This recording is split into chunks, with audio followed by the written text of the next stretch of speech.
Hello audience members, my name is Danny Lamb. In this presentation, I'll be presenting you with tips on how to stay safe on the internet. Have you ever been a victim of malicious malware or scams? Do you feel unsafe when you browse?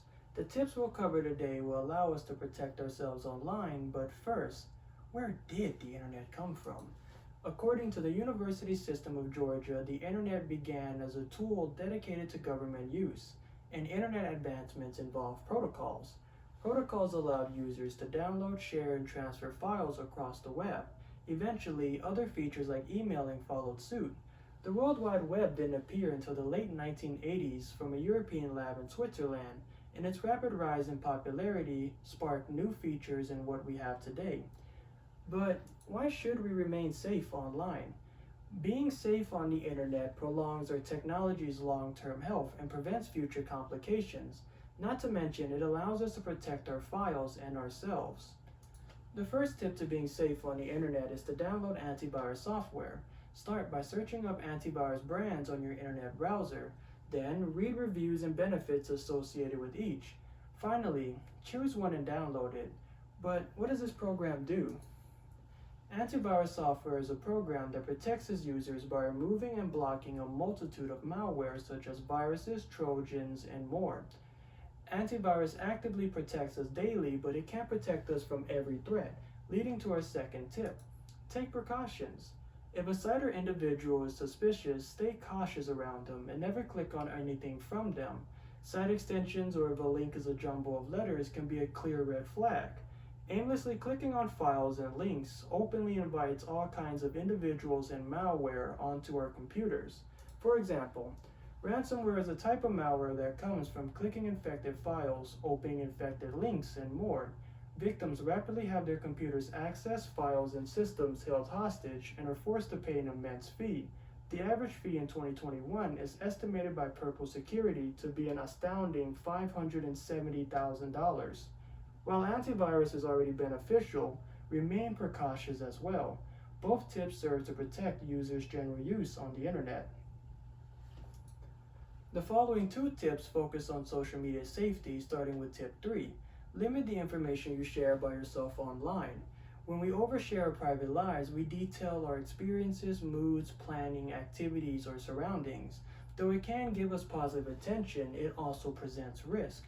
3 risks are stalkers, negative attention, employers checking our social media account, and a more dangerous risk is swatting. Swatting entails falsely reporting an address to incite a SWAT team into physically harming the inhabitants. Emma Whitman from Business Insider notes that the act has caused several deaths and injuries over the last few years. Moving on to our fourth tip, use privacy settings. We reach these by clicking on Settings, then Privacy. Some sites like Facebook include profile and tagging options or do not separate menus like Snapchat. Though each site words their options differently, they generally do the same thing. Privacy settings allow us to control who can view and comment on our profile, what we see when we browse, and more. An example is setting our account to be friends only, so only friends can see us instead of the general public.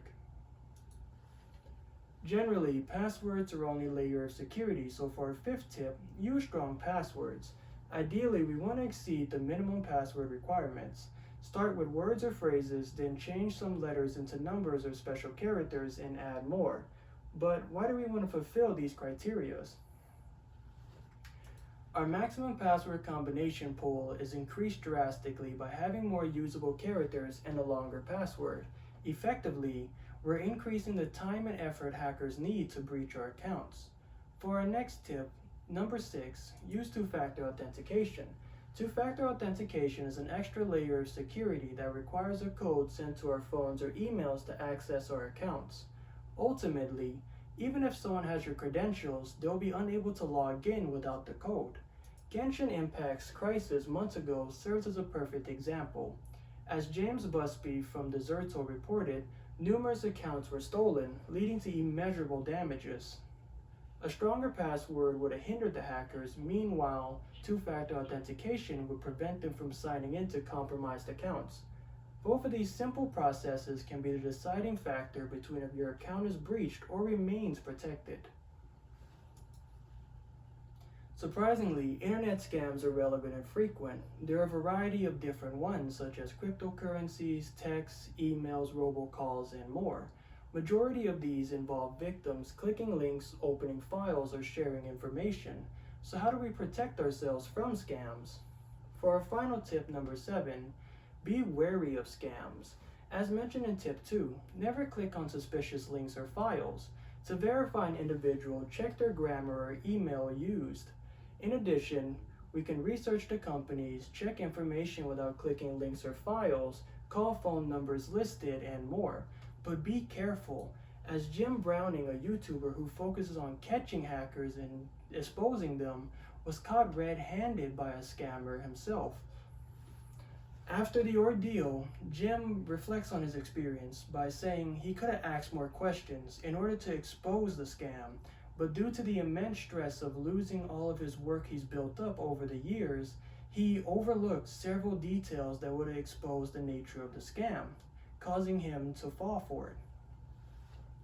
In conclusion, being safe on the internet involves minor inconveniences, but the benefits are indefinite. Antivirus is a valuable security tool, and when combined with being precautious, they cover one another's vulnerabilities. Moreover, simple actions like creating a strong password or using two-factor authentication can be the deciding factor between if you're hacked or not.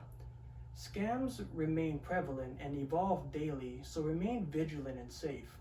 Being safe on the internet allows us to protect our technology, but most importantly, ourselves. Thank you very much for watching.